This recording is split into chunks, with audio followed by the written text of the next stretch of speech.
नाही, हे बघा, मला एवढंच म्हणायचं आहे की मनोज जरंगेजींनी जे मराठा समाजाला आरक्षण मिळावं याकरता गेले काही वर्षांपासून जे आंदोलन छेडलेलं आहे, जी चळवळ उभी केलेली आहे, त्याचा काल एक शेवटचं टोक म्हणून त्यांना ती मुंबईत जाऊन ती अशी भूमिका घ्यावी लागली.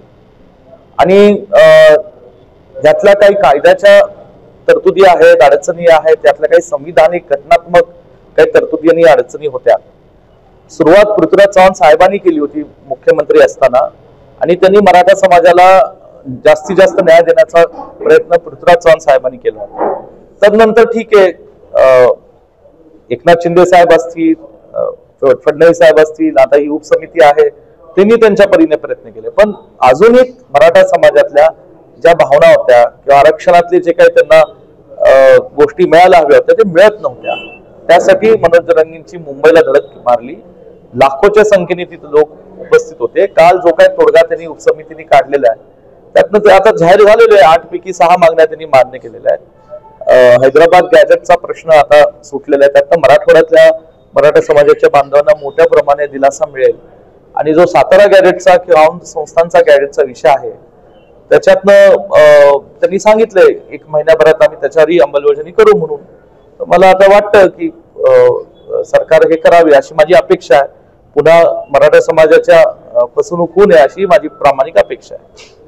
शहर काँग्रेस कमिटी, सांगली शहर काँग्रेस कमिटीची बैठक ही सांगली लोकसभा मतदारसंघाचे खासदार सन्माननीय विशालदादा पाटील आणि मी आणि आमचे ज्येष्ठ नेते सिकंदर जमादार सर, जिल्ह्याचे युवा नेते डॉक्टर जितेश कदम आणि शहर काँग्रेसमधील अनेक आजी माजी नगरसेवक, मग ब्लॉक अध्यक्ष अशी प्रमुख नेत्यांचीच फक्त एक बैठक आम्ही आज सांगली शहरात आयोजित केलेली होती.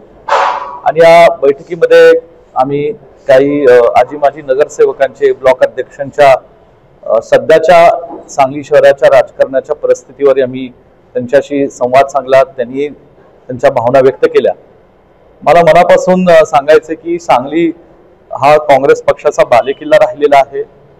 मागच्या 10-12 वर्षात जे काही देशात महाराष्ट्रात घडू लागलं तेच दुर्दैव आणि सांगली जिल्ह्यातही घडू लागलं. परंतु आजही सांगली जिल्ह्यातला सर्वसामान्य माणूस, लोक हे काँग्रेस पक्षाच्या विचाराला मानणारे लोक आहेत.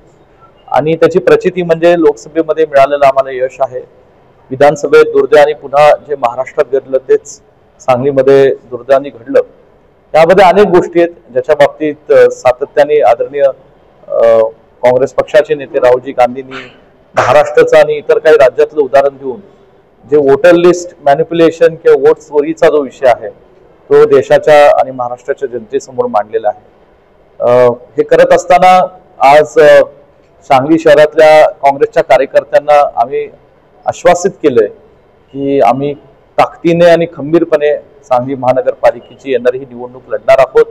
सांगली शहरातील सर्वसामान्य लोकांचे जे प्रश्न आहेत, ज्या प्रश्नाला अजूनही प्रशासनाकडनं किंवा सत्ताधारी सरकारकडनं वाचा फुटला नाही, असे प्रश्न आम्ही येणाऱ्या काळात समजून घेऊन जनतेचे ते प्रश्न सोडवण्याची भूमिका ही आम्ही काँग्रेस पक्षाच्या माध्यमातून निश्चितपणे ते सोडवणूक करण्याची भूमिका आम्ही पार पाडू.